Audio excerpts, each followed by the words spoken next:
What's going on, everyone? My name is Corrado, and in this video I am launching a challenge to all of the space engineers out there. I am calling this Road to Billionaire. The point of this challenge is to get to 1 billion credits as fast as possible using the economy trade system with a set of restrictions that we'll be discussing in this video.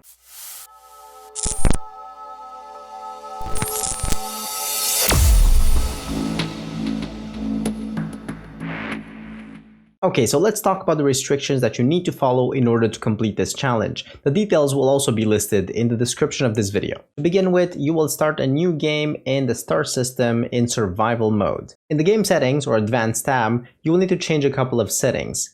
If something is not listed here, it will assume that you are using the default settings from Space Engineers. First on the list, we have character inventory size, which should be set to realistic. Respawn ship cooldown, default times 100, and we'll come back to this one. Auto healing should be off. Enable voxel hand should be off. Spawn with tools should be off. And I'm going to give you a hint here. You start with 10k credits when you start a brand new game in Space Engineers.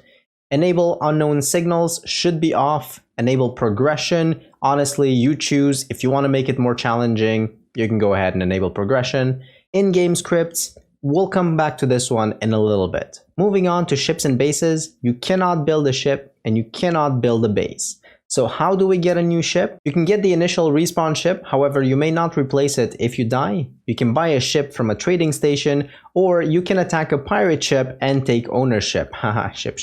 To get a new base, you would have to attack a pirate station and take ownership. Once you own a ship or a base, certain improvements are allowed. For instance, repairs, obviously, even if it means not using the exact same blocks that were there to begin with. Adding turrets for defensive purposes, changing light armor for heavy armor, and vice versa. Adding remote control block and or sensors, adding connectors or landing gears, button panels, LCDs, light alterations like adding more platforms to hold more ships. If you're using DLC and you want to switch a thruster with a sci-fi thruster, by all means go ahead.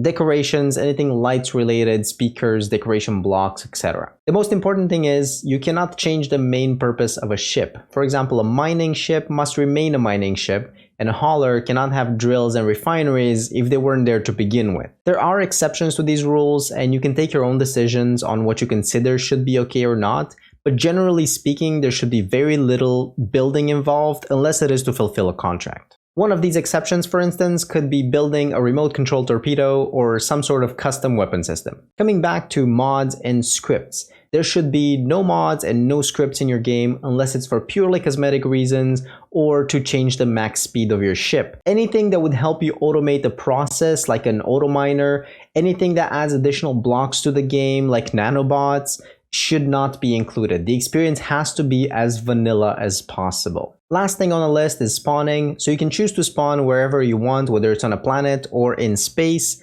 You are likely going to need a respawn ship or pod, so I strongly suggest you choose one. Again, however, you cannot replace it if it gets destroyed or you die. And that's it. If you have any questions, if you would like to suggest something or want to let me know about your progress, please leave a comment below and let's have fun with this.